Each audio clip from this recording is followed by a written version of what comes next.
Hey, Mrparka here to review a new one for Massacre video. This is Escape from the Insane Asylum. This is basically a 1986 shot-on-video movie. I had never heard of it. I don't know how lost it was. Kind of obscure, definitely obscure movie. And they teamed up with Vinegar Syndrome to bring this movie on to DVD. It doesn't look that great, but it looks better than you will probably ever see it. It was remastered from a tape master, and it also includes the longer version without the inserts from Frozen Scream Night of Terror, that version, which is 95 minutes long, I believe, and the regular version is 129 minutes. Escape from the Insane Asylum. You guys are familiar with any shot-on video movies. You should know what you're looking into here. You should know what you're getting yourself into. A lot of times they are inept, cheap, bizarre, made by people that just wanted to get in on the video market. Had some money and threw it out there, thought they could make money, and a lot of times they did, no matter how bad or cheap or ridiculous the product was. Escape from the Insane Asylum is not really that different from what I just said, but not sure necessarily the story. It does have Frozen Scream inserts because it shares the same actress from Frozen Scream, which was an old movie that made it on the Video Nasties list, but my guess is it's not that nasty compared to today's stuff.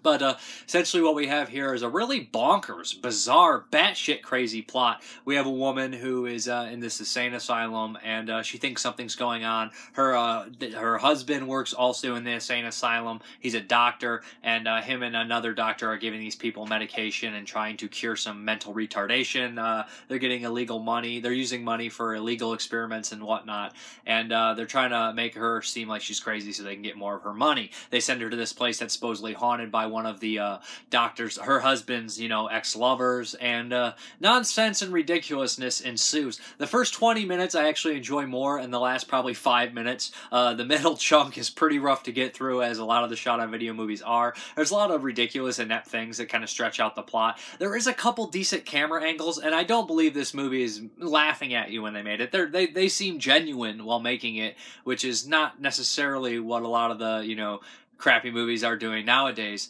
So there is a genuine feel in it. The opening is cool with the nurse walking down the hallway, and it has this kind of synth music. I enjoy some of the music in the movie. A lot of these shot-on-video movies are very repetitive, and this one does feel repetitive. But I think that with a group of people, it might be a little bit more enjoyable. I don't necessarily like, celebration of failure, but, with a group of people, maybe you could get through it easier and have a better time, discussing about the nonsense and ridiculous things in here. Like I said, jokingly, it feels like everybody in this movie is related to Leslie Nielsen, and it was shot in Florida, although I don't believe that's the case.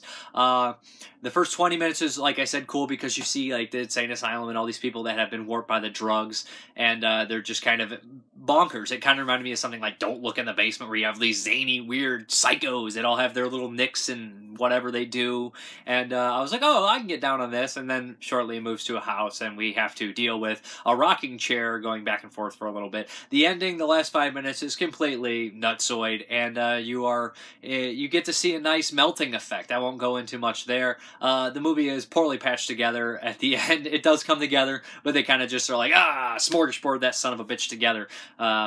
But it is a smorgasbord. You get, the insane asylum angle, an escape killer angle, a haunted angle, kids partying angle, weird synth music. But you guys know what a shot-on-video movie is if you're watching this review, and it's not as good as something. The holy grail of shot-on-video movies for me is the Redneck Zombies. I absolutely love that movie, or The Burning Moon, or something like that.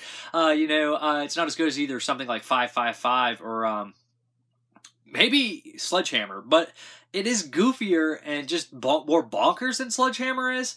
So I don't know if I would give this a recommendation or not. If you love shot-on-video movies, then I would say grab it. It is a limited edition here, so there's only X amount of copies. And there is a VHS. I don't know if this is still floating around. I did start watching some of the Night of Terror version, and it is less disjointed without the Frozen Scream inserts. But, most people I seem to prefer the Escape from Insane Asylum cut over Night of Terror. The Night of Terror is not from a master. It's just, from a tape general. But I'm Mrparka. Thank you very much for watching, and have a good one.